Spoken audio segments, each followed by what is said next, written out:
Hi, and welcome to the OrgDev podcast. So what gets in the way when strategy and change aren't truly connected?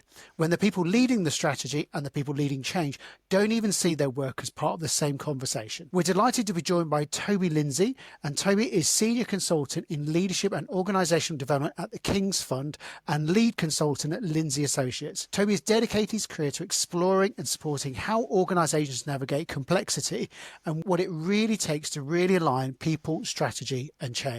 Toby has a deep interest in the work of collaboration and integration and how people work with and acknowledge power. Research-informed practice and practice-informed research are his passions, and Toby has had a fascinating career with a blend of consultancy, teaching and lecturing, including flagship organisations such as Roffey Park, Workforce Development Trust, and now at the King's Fund. He's also an associate tutor at the University of Sussex. Naturally, Toby's extensive experience is underpinned by academic qualifications. He has a master's in people and organisational development and is currently midway through his PhD. So thanks for making time between all that busy work and your studies to join us today. So thank you so much, Toby. Oh, thank you so much, Gary and Danny. It's really lovely to be here.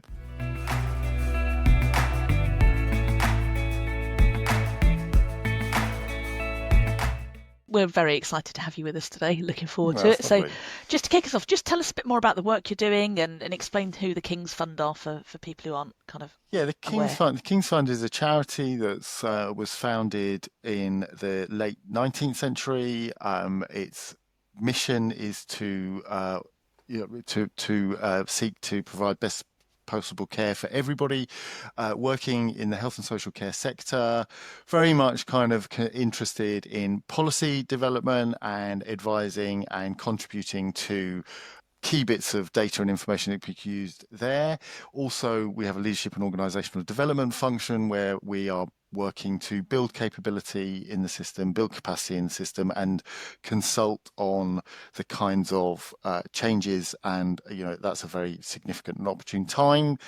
Changes in the health and care system to make it more inclusive, more equitable, more able to help more people more of the time. And what about your specific role? What are you working on? What do you do?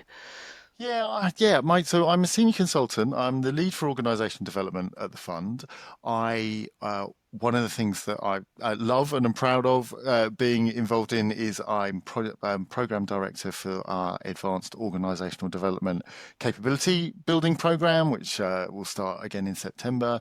I sort of hold the alumni space, so there's a community of practice that gathers around that. I'm currently working with a number of trusts. One is a long-term organisational design and development piece of work, which has been really kind of focused on the kinds of things we often hear: culture change, behaviour change, and we've been looking at that at both a kind of culture and behaviour, and what are the designs and structures that emerges from. I lead on a leadership development program. Again, I try and bring my leadership development work into the organisation development space, see it as part of that and connected to that, not separate. I work with the digital fellow at the fund, Pritesh Mistry, on something called Adapt to Thrive, which is a community of practice looking at digital being integrated into developing better health outcomes, as well as leading digital change, or the leadership that can be enabled through digital mechanisms. Although, as we might get into, I kind of see the material and the social as being deeply entangled, and it's useful to think about that. That's a part of a thriving community of senior consultants. The other day we were really doing a deep dive into our action learning practice and how we see that and what we can learn from each other, as well as also I was on the previous cohort of our in-house Activate program and anti-racism program, but I spent this week just sharing some of my experience of that with colleagues who are going on to the next cycle. Gosh, so much there we can unpack. As you said, it's like a really significant time for the healthcare sector. How's what you're doing at the King's Fund? Is it changing, evolving? How are you having to adapt and respond to what's going on?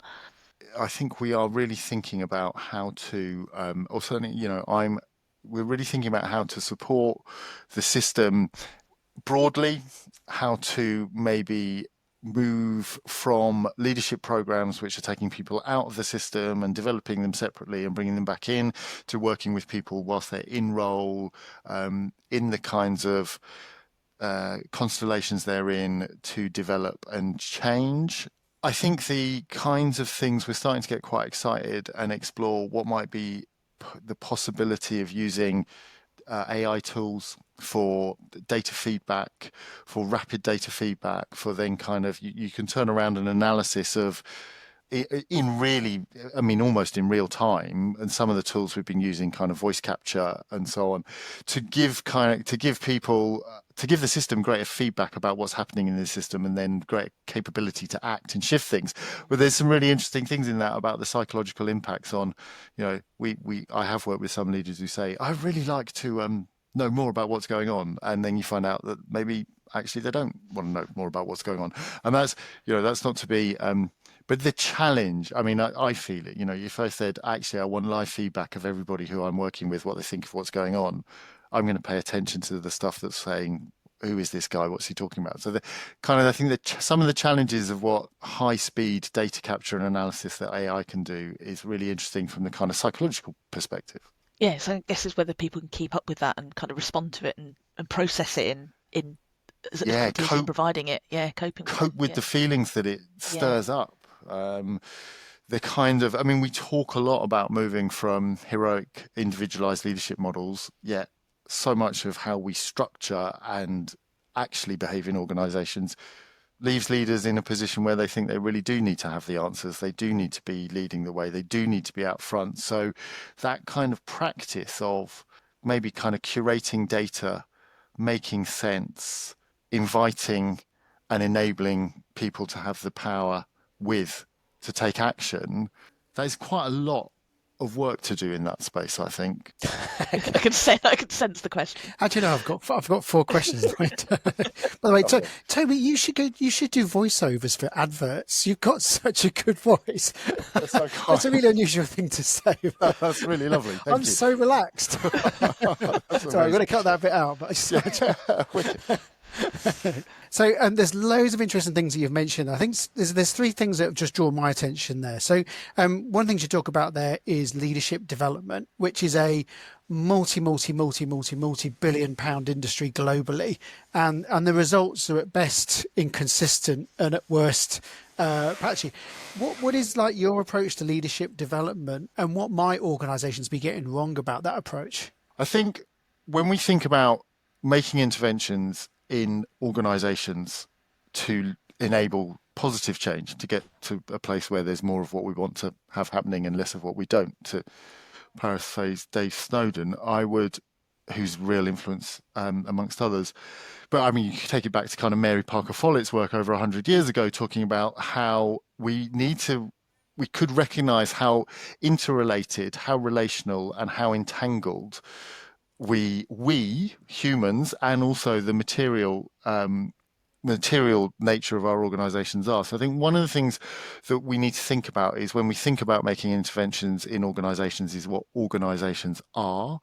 And I am thinking about them as social and material entangled constellations that are always in a kind of process flow, which is part of what I'm working through with my PhD research. I want to take that further, actually, to think about the kinds of things we do in organizational development that would make sense if that's how we thought we were. So what maybe doesn't make sense is to say that we can make change by just taking individuals, if we see ourselves as being less individual as we'd like to think, taking individuals, creating a behavioral framework, and if you like, training the individuals to behave properly. Now, there are some real issues with that run all the way back through the kind of history of organizational development and the social science of it, which could be challenged and critiqued to be more about controlling the labour market than actually enabling and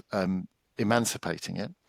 But just on a kind of fundamental, will this make the change? I mean, I started really thinking about this at Roffey Park. Roffey Park is a beautiful place, great tradition. People would come, we would do lovely work.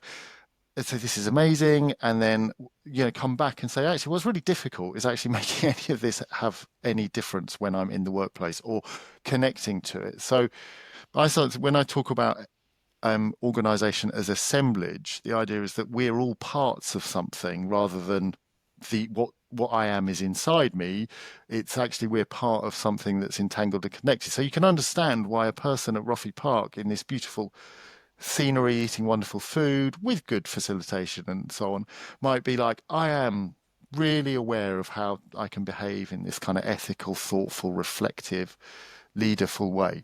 But go back into a context that's completely different and something completely different happens. So I think we need to think more broadly about what organization is and think about the context from which behavior emerges. It's great to have aspiration to move towards, but we must recognize, I was looking at a previous podcast, so why do good people do bad things? We will fall down if we think that it's enough just to have a set of standards and then train people to deliver those standards. And it also creates some real problems with how people feel when they fail. And that's another interest of mine, is how actually fragile the capability of humans generally, me certainly, and leaders to not know and to be in a place of not knowing, to be able to cope with failing, which actually is a necessary constituent of any learning process, which I think is the heart of development. And you've just mentioned a word there that sort of I've been thinking about quite a lot recently, and you kind of use it a couple of times there. And I'm just interested to get your definition of it. You use the word entangled. And we kind of are entangled in the system. Even as external OD practitioners going into organisations, the invitation is to become entangled, isn't it? What is the definition and use of that for you? So I think about mushrooms quite a lot, and Danny's allergic, so just a little bit.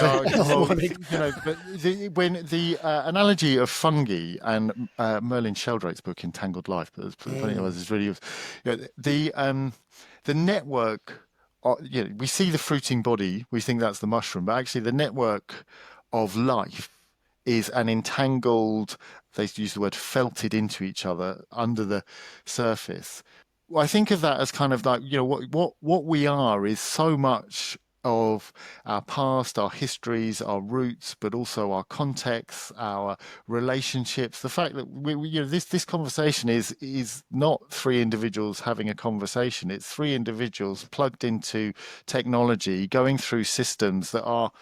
So actually, what's happening now is perhaps an example of an entanglement. The entanglement that is so much. So the boundaries exist, but they're much more porous than we might think. So to go back to behavior, my behavior here, my behavior at football matches, which I go to a lot, my behavior in other contexts, pub, dance floor, organization, boardroom. I'm not just kind of simply choosing to be different in different places. The whole entanglement, the flowing through, the interconnectedness of all of that is having an impact. I don't know if that's helpful as an answer. I've never been more glad to ask a question than that one, because I think it's but it's true, isn't it? We use terms, and I think sometimes we need to just dig a little deeper, metaphorically, just to understand what it means. Yeah. Just to go back to that, so all of that entangled life that exists below the surface, we see the mushroom and we think that's the mushroom. It isn't. That's the fruiting body of something far greater. So if we think about it in that way, you could think about the human self, this body and voice, as a kind of mushroom that is the fruiting body of so much more that is entangled. And in that there is relationships, family histories, but there's also things like culture, stories, the books that are behind me, the things that we've read, the shows that we might have seen, the music that we've heard. All of that is, I would say, entangled rather than separate. And I think that in preparation for this, I was reading back some of your blog articles, and I think you'd written one on the King's Fund about practice models and the importance of us as OD practitioners spending time exploring our practice models. Yes. And I thought that was really an interesting point. And I think you've done some work recently, haven't you, when you've been looking back at your own, exploring that. So yeah, I think it's important to go back to that. We need to think about, what do we think organisations are? What do we think we are? What do we think we're doing when we're intervening, and how coherent are those things? And I think sometimes I'll find myself going through a slide set thinking, well, I'm not sure how coherent this is. that's an area that I'm interested in kind of developing and pushing further. There are certain kind of personality profiling tools that I think I'm not sure that sits with that. And you could go deeper and say, I wonder what this is doing in terms of how it's constructing how we think about what it is to be us. So the practice model piece, I think for me, active, reflexive, as well as, I use the word diffractive, like we can be reflexive. Who am I and how is that affecting how I'm seeing the world and thinking the world? But as we engage in those conversations, I would say we're always becoming, we're always in flow, but to different extents at different times. But an intervention like gathering a group of practitioners to do a piece of work around practice model, reflecting and actually becoming changed by that process of being with others in that exploration, I think is really important. I do think it's really important ethically for us as practitioners to have a clear sense of what are we doing, why are we doing it, and why is it this is the right thing to do, and why are we making the choice. Someone might disagree with me, but I need to be able to understand why I'm making the choice I'm making. Yeah, and it's really interesting because, and this person may be watching this podcast, but so they shall remain nameless. But someone I was speaking to about a week or so ago has recently enrolled at Roffey Park. As they're getting into the journey of it, they're just like, where's my tools? I want my tools. What is this? Why am I? Where is the application? But I guess what you're sort of saying there is like, you've got to do the first bit, which is understanding how we show up, how we become what we become, all that kind of thing. And then it's a work in progress as well. Yeah, I think so. I mean, I was fortunate enough to lead that programs around OD development at Roffey Park, and I'm really remembering day one of people saying, yeah, I'm not really sure about this. This is not really good. I mean, I haven't really been given any tools, and we were doing kind of lifelines and how did you become who you are, and what metaphors of organisation do you hold, and how do you? And I do also remember getting to the ends of those programs and people saying, wow, that was not what I expected. That was brilliant. It taught me a way of thinking, a way of being, a way of conceptualizing what this is and what we are. And there are all sorts of techniques, tools, if we want to call them that, things that we can bring to bear to use for that kind of sense making. I think that's right, because I'm always quite cautious about giving too much for people to grab onto, because it's the kind of dependency. The scaffolding is really useful, but also understanding that it's not the truth, it's not reality. Life doesn't work in 4-box grids, or maybe 2x3s, or whatever it is, or 2 pairs of 8, or yeah. Resonates with me because I did the 9-day OD practitioners course at Roffey many years ago, so a lot of that resonates with me. And I think, and what you said about the context also, I remember feeling changed as an individual and then going back into my organisation context and system and thinking, I don't quite know how to be anymore. I don't know how to work in this system, knowing, viewing the world in a different way. And that hadn't, the system hadn't changed, I changed. And that's hard. And I think we see quite often people going through programs like that and perhaps making a shift. Great for them, maybe not so great for the not so great for the organisation that's sponsoring going that way. I mean, I do think my experience, I did my master's at Roffey, and then 10 years later was course director with Cindy Cox, a wonderful colleague, on that, which was, again, something I'm really proud of. And it did really change me, which means you need to change. But I think that's a really helpful thing, is that when we think about context, if we think about what are the contexts that really help us come alive, help us learn, help us be relational, help us be open, and how do we create those in our learning environments, or if we're working with leaders in organisation, ask them to think about how they create them. And it is that moving to a power with model, to go back to Follett, than a power over. And I think that, again, is very challenging and very important. So my second of my 3 questions. I apologise. No, this is really good. We're good. I'll talk a lot. No, this is really good. Let's keep going. Lovely. Lovely. The other thing you talked about there is something that, again, is a term, and it's something that you can breathe life into, but to give it life, keep it going, and then for it to sustain itself. Action learning sets you mentioned as well, and they're a wonderful way of extending the learning, aren't they, and building a sense of community in that as well. So I guess just for those that, I think just to the audience who are on the same, what for you is an action learning set, and what might be some of the applications that you do? Yeah, I always kind of teach action learning as a philosophy and a set of structure as technique. And philosophically, it's that kind of grounded in social learning, open questioning, not moving fast towards solution, inquiry-based curiosity to expand and make greater sense of what might be before us or within us or us within, to then have greater kind of much greater perspective and awareness of the corridors and places and routes that we could travel and traverse that we might not have seen.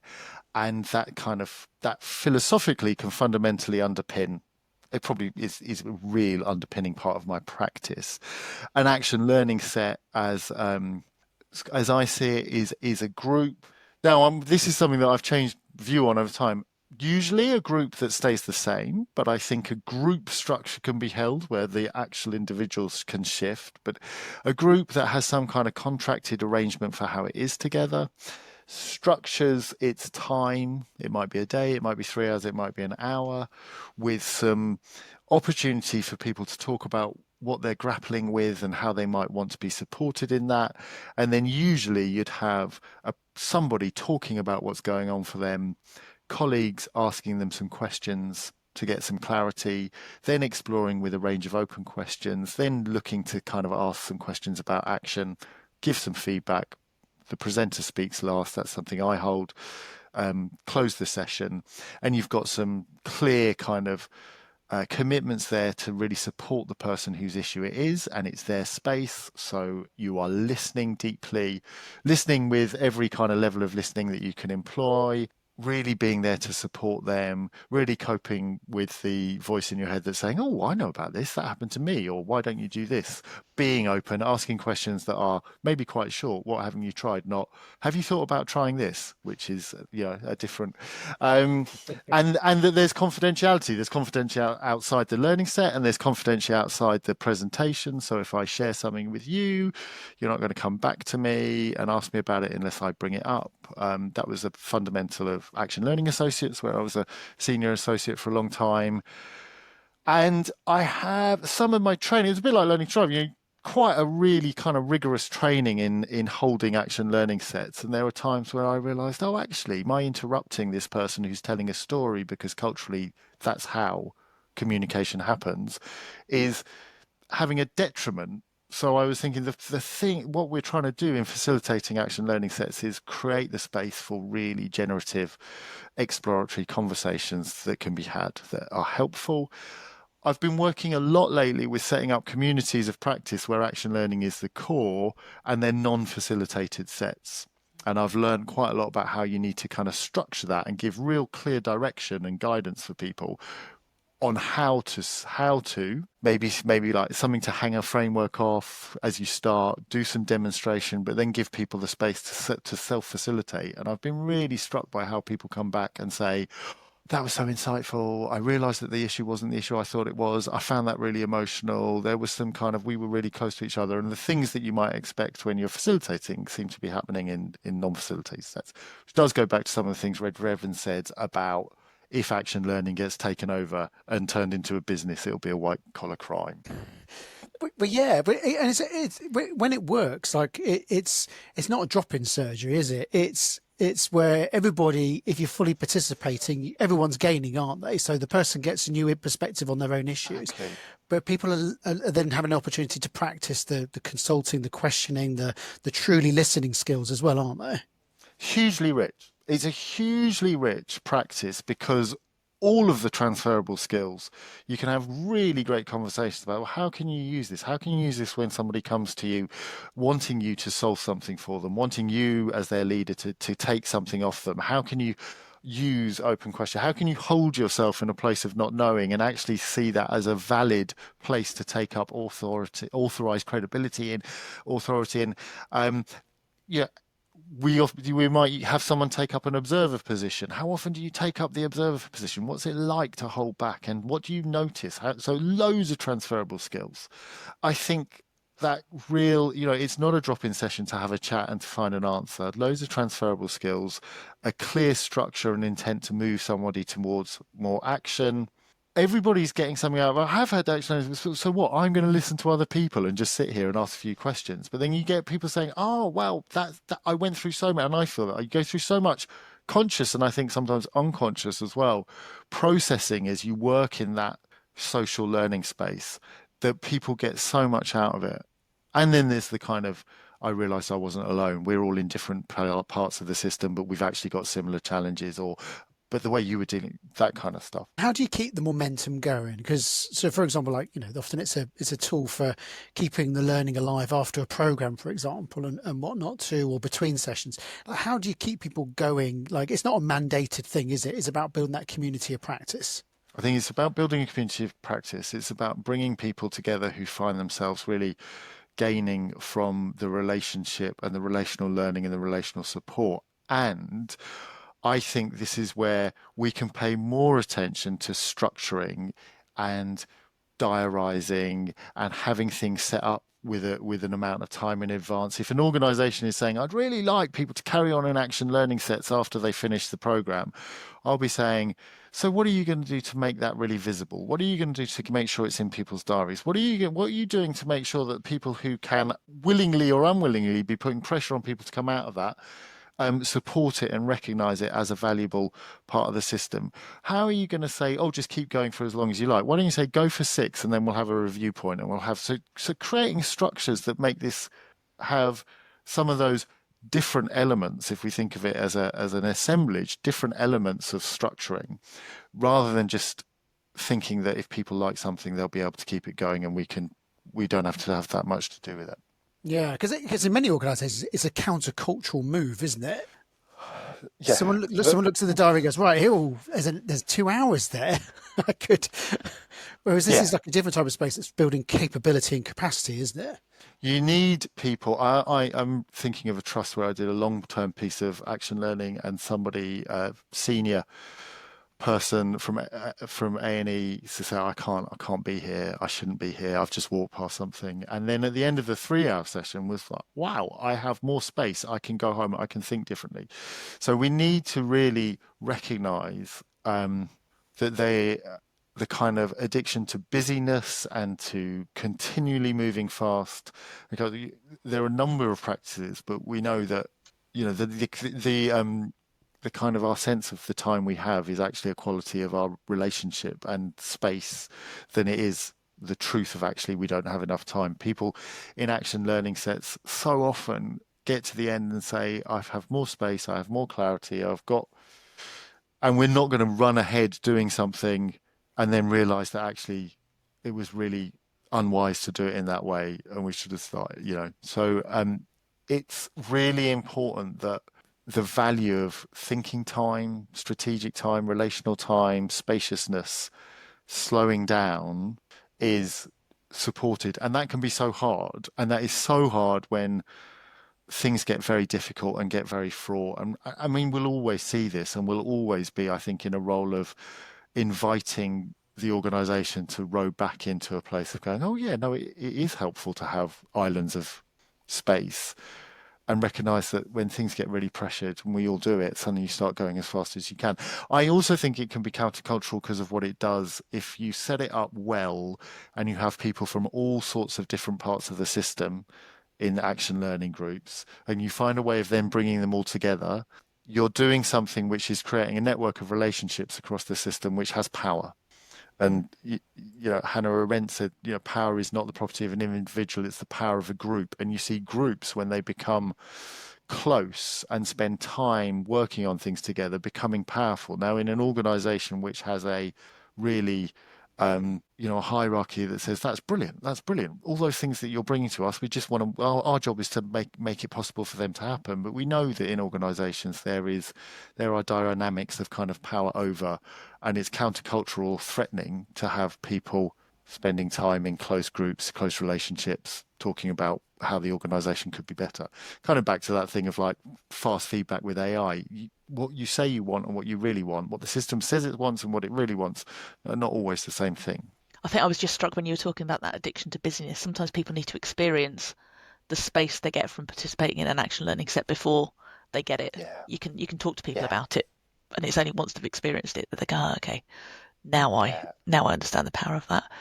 Yeah, so then we've just got to really work hard to kind of find whatever mechanism possible. I always think with action learning sets, people who come on the first session, say you've got an organisational intervention and there's sets of 6 or 7 or 8, and then quite often 1 or 2, some people who get in there and get into that experience very often come back every time. Sometimes you find that the person who doesn't manage to get to the first one never gets in, and it's... Hi, we're just pausing this interview for a moment. Have you ever finished an episode of the OrgDev podcast and wish you had a cheat sheet that summarises all of the key points? Us too, so we made one. It's called From Pod to Practice, and each week in our newsletter we'll share a 2-page summary of the latest OrgDev episode, and it includes key takeaways, a reflection prompt, and one small action you can try. And it's all in a digital format with space at the end to add your own notes and reflections, and it's designed to help you take the learning from the podcast into your day-to-day work. So to get your copy, just sign up to our Next Step to Better newsletter. The link's in the show notes, or you can visit our website at www.distinction.live to get the latest From Pod to Practice in your inbox. And let us know what you think. We'd love to get your feedback. What was your journey into OD? How did you arrive in this space? We love this question because it's always very often really interesting. Yeah.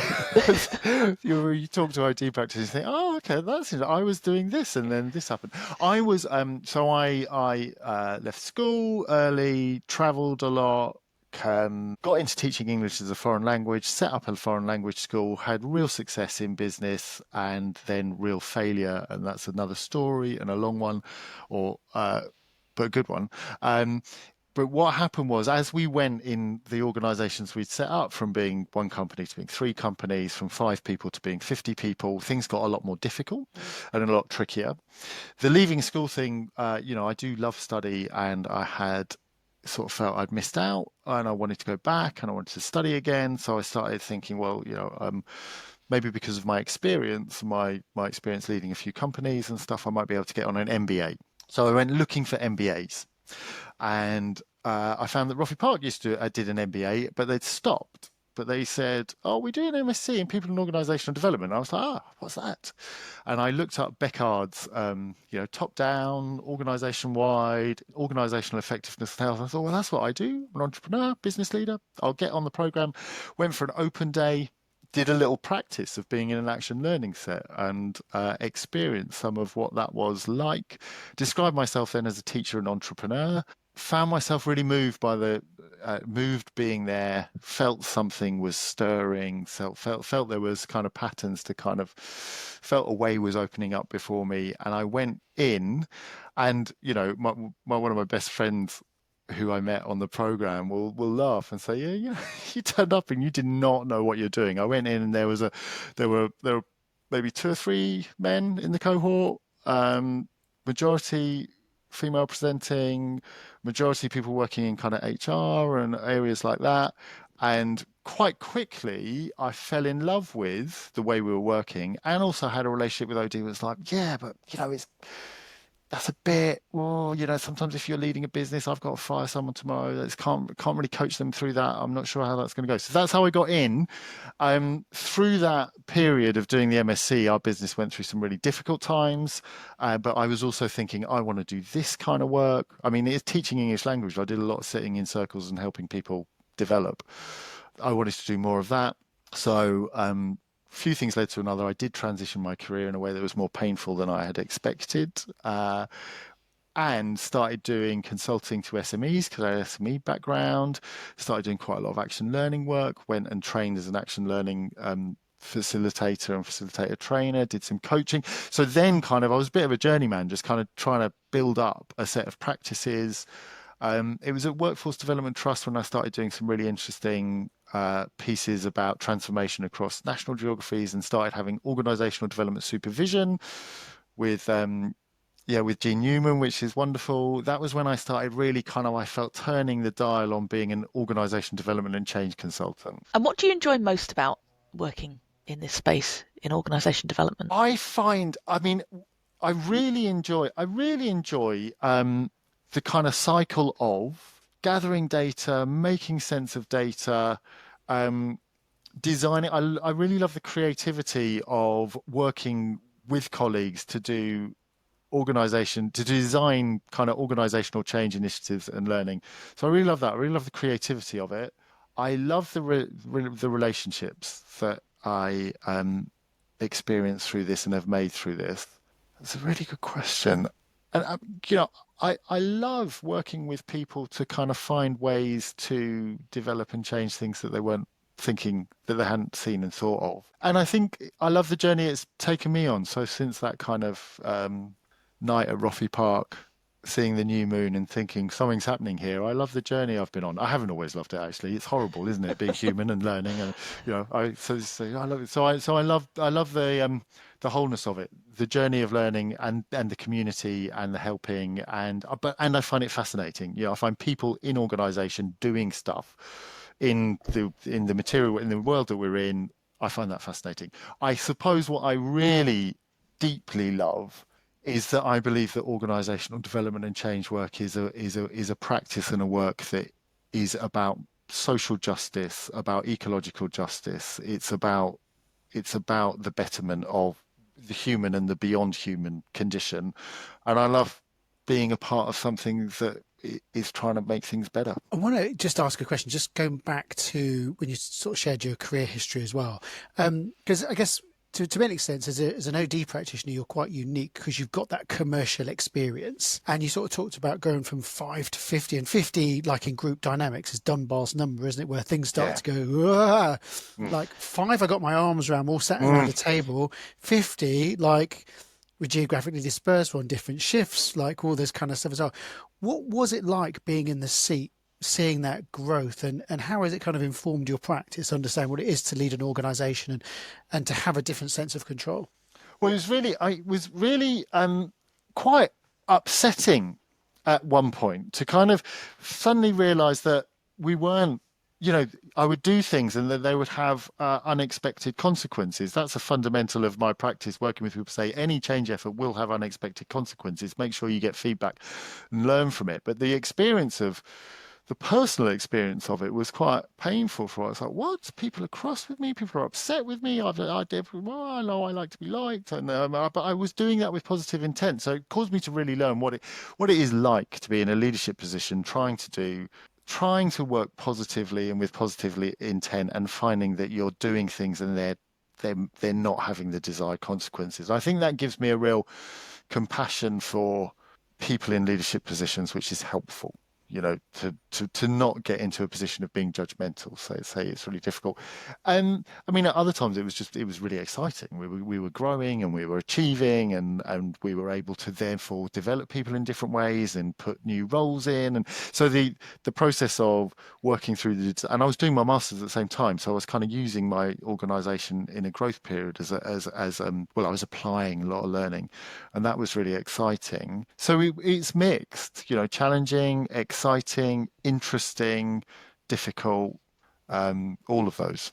Yeah. And at the very beginning, you sort of said, because you mentioned in the story that it had enormous growth. And I think one of the things about language schools, it's very vulnerable to external conditions, 100%. isn't it? So literally the visas of an entire country can stop straight away. So it turns the tap off of all your customers, doesn't it? So you have to, and you talked at the beginning, like you've got some affinity, like one of the sort of interests is about failure and how we fail. And how has that sort of informed your practice?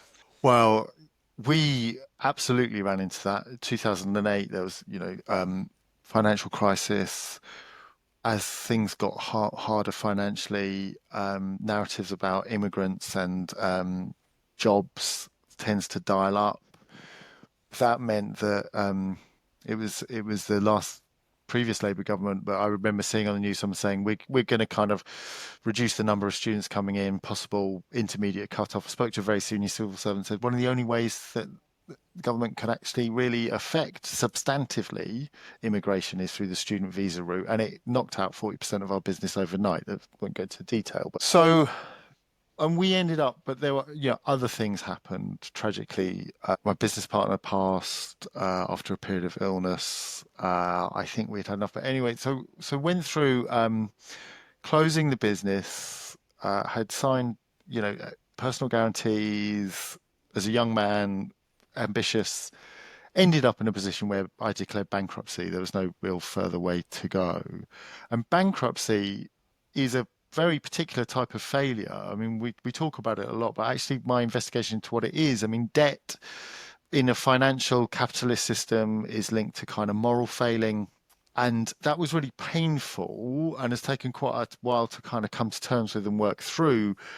And I think the ability to fail, to really fail, and failing is quite a personal thing. So, if you fail, it's something that it doesn't feel good. It doesn't feel helpful. It doesn't feel nice. It's something where actually you have this sense of kind of giving up on yourself. And it's only when you're kind of giving up on yourself that you realize that the only thing that really saves you is love. And that's whether that's the love of friends, family, love through relationships. For me, as a person with a faith, it's love of God, being loved. But being loved is pretty much the only thing that I find, releases and rescues and enables the return from failure. I think my experience of failure, primarily, firstly, fundamentally, is just connected with me. How important it is to be loved, how important it is to be open to be loved, and how also that gets tied up in all of our kind of feelings about leadership, change, masculinity, power, being in a position of authority and feeling like you have to have the answers, you can't fail. I've done work with people, senior leaders, around kind of letting go of control, being in a place of negative capability, that not knowing exactly what to do next, and just seeing how frightened people can be, and they can often be men, and how difficult it can be to stay in that place and stay in a place of kind of power with which we say we want to do, and not revert to command and control and the kind of defenses against that kind of space. So I think for me, that kind of failing and really being in failing and not saying, oh, I learned from my failure, is just like, well, maybe I didn't learn. Maybe it wasn't a good thing. Maybe it's just part of being me and being human has been really fundamental. And when you can actually kind of accept failing, that's when you can learn. That's when you can really look at. So it's so vital for organizations, organizational change, organizational learning, because it's actually when you can actually kind of have overcome the trauma and the difficult emotional experience, you can say, well, what did we do? What could I have done differently? What could we learn from this? And I think that's vital. So I think setting up spaces where people and organizational kind of systems, cultures, where people can, where we say we want people to learn, means at some point, I say I love learning. I love learning. I'm a lifelong learner. Started doing a PhD. It's like, I hate learning. It's horrible. It's awful. It makes me feel inadequate. It makes me feel exposed. I can't do this. It's a struggle. It's only the kind of community and support of my supervisors and others and love of friends who want me to do it that kind of helps us stay in that. So if we're going to truly say we want to be in learning organizations, we need organizations or learning groups. I think that's why the Action Learning Set is so powerful, because it has a sense of real. I always ask people to do some kind of personal disclosure exercise at the beginning, maybe a lifeline, maybe talk about stories or pictures that mean something to them. People connect so deeply, and I think it is love that creates the container to allow people to do difficult work. Yeah, that's so interesting. Yeah, because like from my own personal experience, my sort of late 20s, I had what I've sort of determined to be a significant failure. And that was just leading on a change project that just did not go the way it should have. And it's one of sort of the drivers that took me into OD, which is like, there must be another way to really work with. But having kind of experiencing failure can go kind of two ways, because you have to work through it, don't you? Because sometimes you can overcompensate, can't you? Where it's almost like the bullwhip effect, where it's like, and you sometimes see it with people that have had like a painful redundancy or something like that, where they then carry it into their next role, where they haven't necessarily processed it and approached it in a certain way. So there is something around the space. There's the lessons learned from a technical perspective, there's healing, and there's also sort of a sense of perspective as well, I guess. Yeah, that's absolutely right. The carrying with, I think, if we don't do kind of endings well, I was fortunate through my time at Roffey to spend quite a lot of time with Mei Yan Chung Judge, and one of the many things she said to me was, if you don't do the ending well, you're just going to take it with you. You just go pick it up, take it down, and plonk it down in the next one. So whatever it is that you're kind of wanting to move on from, the as you say, the kind of the sort of pendulum swing the other way, I'm off. Well, it's still with you. So that is really important. But I also think that to the acknowledgement that some of the some learning happens quite slowly. Some learning happens, some coming to terms with happens over time and does not need to be rushed. It kind of needs to be. There are things we carry with us that we maybe acknowledging we're carrying them, maybe kind of acknowledging that they're there and that we're going on with them is part of what it takes to ultimately maybe not even set it down and move on from it, but integrate it. It's not about kind of getting away from it. It's about absorbing, expanding beyond it. We're Holding British. that with Surely you. we should just lock it away in a box. Yeah, exactly. I mean, there were people when I was kind of going through, people say, yeah, yes, I failed and I've really learned from it. And that's exactly the image that I always think with it. I think when you say you've learned from it, I think you mean you've locked it in a box. And I've learned from it is the way we lock it in a box. And yes, we are British.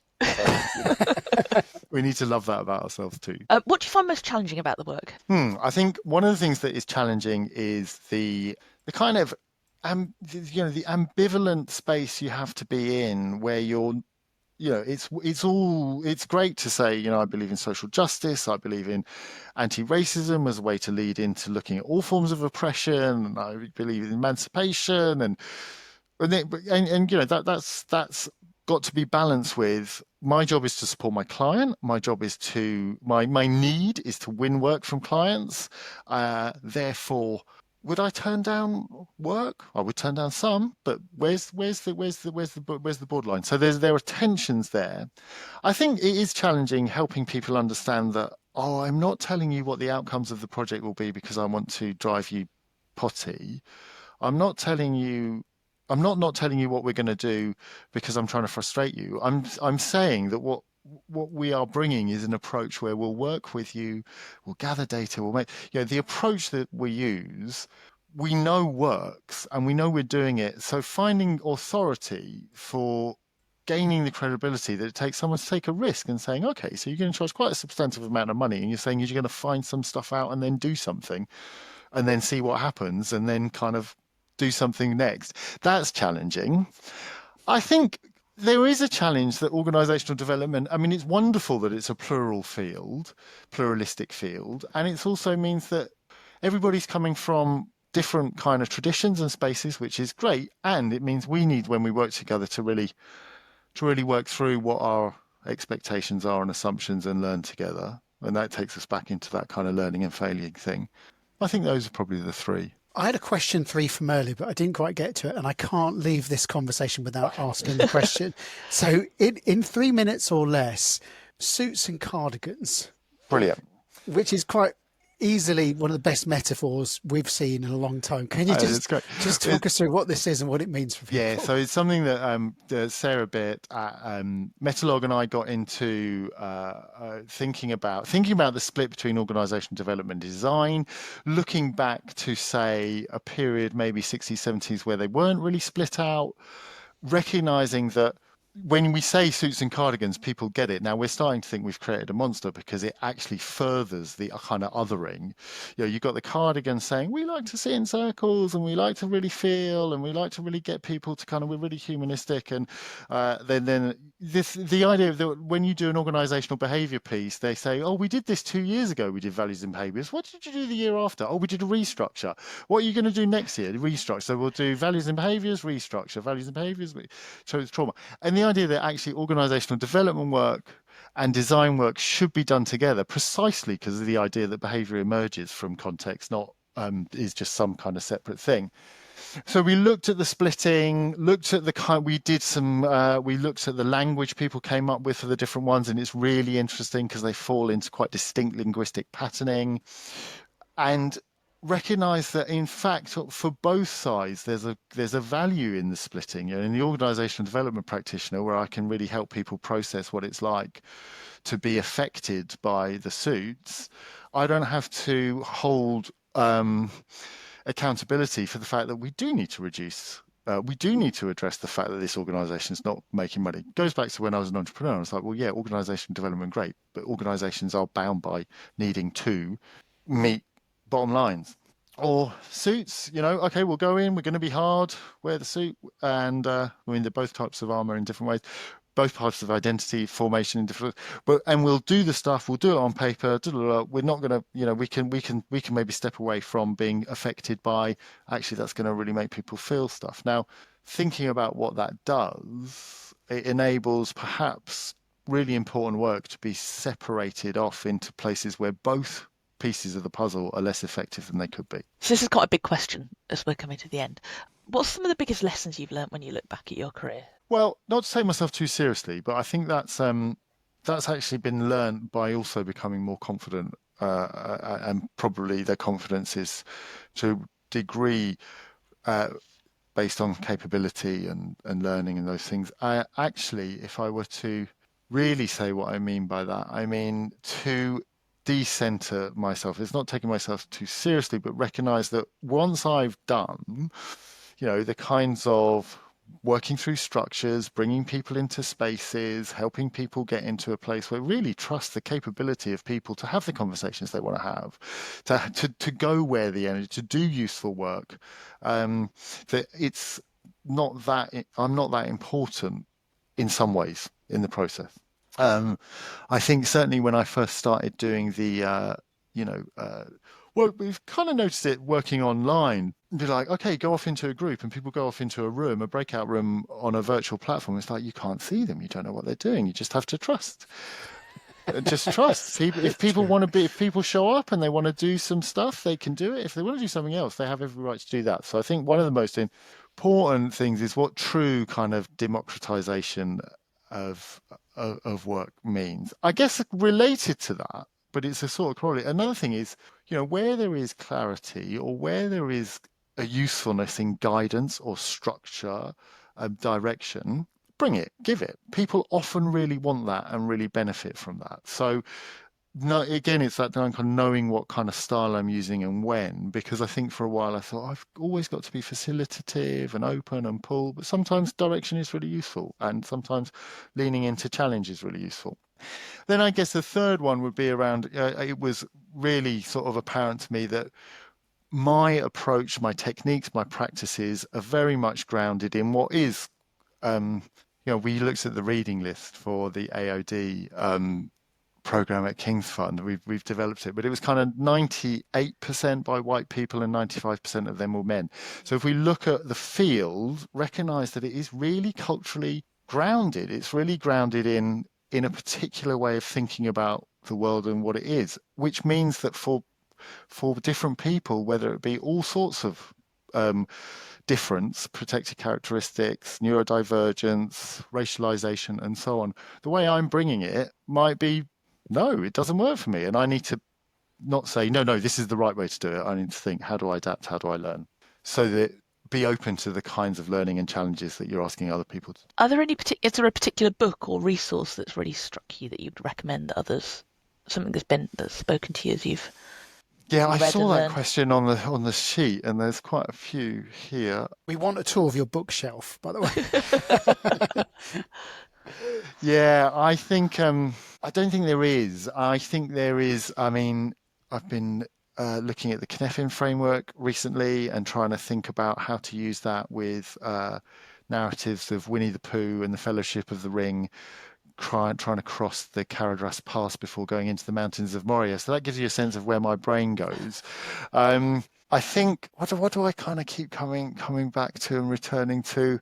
It's always changing. It's always developing. I think probably, and that's integrating both theoretical literature, theoretical modeling, narrative stories, the books that have stayed with me from my childhood that I've read to my children. I mean, really kind of embracing the richness of all of that to think, well, what's it telling us? What does it mean? But I suppose the fundamental thing is the kind of practice, the philosophy of inquiry, questioning, and relational sense making together. One of the original missions of this podcast when we first set out was to inspire the next generation of organisation development and design consultants coming through, wherever they may be, and they come from many different places. So far, we've had the army, we've had journalists, we've had social workers, psychologists, everything.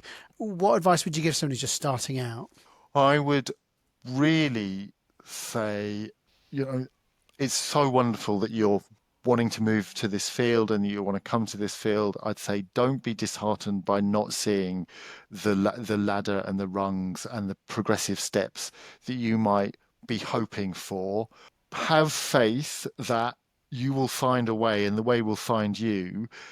Find ways in which you can apply your learning and your practice, whether that be working pro bono for an organization, whether that be doing something in a field that maybe isn't I wanted to work in health, but this was engineering. But find ways to practice, be curious, build your network, build your community, show up to all various kind of network meetings, events, listen to podcasts, and trust, because the way will kind of find you. And I do think there's an area where more later career practitioners can think about this a bit more, about how do we create a kind of career pathway for early stage practitioners to come through. That's something I want to think about more. Yeah, be very welcome and be very curious. Keep trying stuff out, and it'll come.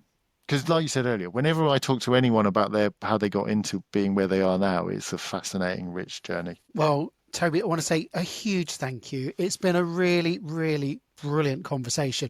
I don't know if you've done it, but it feels like we're just scratching the surface. I think we need to bring you back for a round 2 at some point if you'd be happy enough to accept our invitation. It's been really good. You just opened up so many different interesting fronts. I guess, sorry, Danny, do you mind if I go first? So, you go first. You go for it. So some of the things that stood out for me, I love the kind of sort of the light that you've shone on action learning sets, and about, it's not always the go-to tool, but gosh, there's some value in there, isn't there? And the way you can help them sort of be self-sustaining, and the skills that people get, and it's countercultural, but you can make it work. I love the fact that you said that, some learning is slow. Let's not, a retrospective in 40 minutes. Sometimes mad, bad, sad or glad isn't quite enough to bottom this out. The learning will come and come in surprising ways as well. And also that thing you were talking about in terms of, leadership development and how there's different ways of looking at it, and it can be much more effective if we really approach it in a different kind of way. Danny, what stood out for you? Oh, so many things. I think it's been a really lovely conversation. I think it's made me think. That's given me lots to think about. So I appreciated the whole conversation around action learning sets like Garen did. I think what you said about having a really clear sense of the choices we're making when we intervene, and how important it is to really understand the choices and why we're making them, and what that means. And then I'm left really curious about the idea of love as a container for the difficult work that we do, and what that might look like in our organisations and the work that we do. So thank you. It's been really lovely. There's a book in that. Yeah, I think there's a lot to do there, and I think again we might think about how we bring more love in, or we might actually think about how do we create the conditions for what's already there to flourish, and that takes us back to kind of mushrooms and manure and creating the conditions for. Thank you. It's been a real pleasure. It's been a joy. Well, thank you so much, Toby. If you are watching this, and I know that a lot of people will think, oh gosh, I really know someone that would really benefit from this, from hearing Toby's perspective on all these different aspects that we've looked at, then please do share it. We always have so many shares every week, and it's just a great way to sort of spread the word of great OD practice by people like Toby that are out in the field making significant and meaningful difference as well. And also what we love as well is if you've enjoyed the conversation, please hit the like button, because it pleases the Google algorithm gods. But most of all, we just want to say a huge thank you, Toby. Please keep doing the great work that you're doing. Keep posting and sharing the things that you're doing, and keep doing brilliant studies like suits and cardigans, because I think that it can only help the field. So thank you. Oh, thank you. Thanks, Danny. Thanks, Garen. I really, really, really appreciate you reaching out and inviting me to talk a bit. And it's been a great pleasure.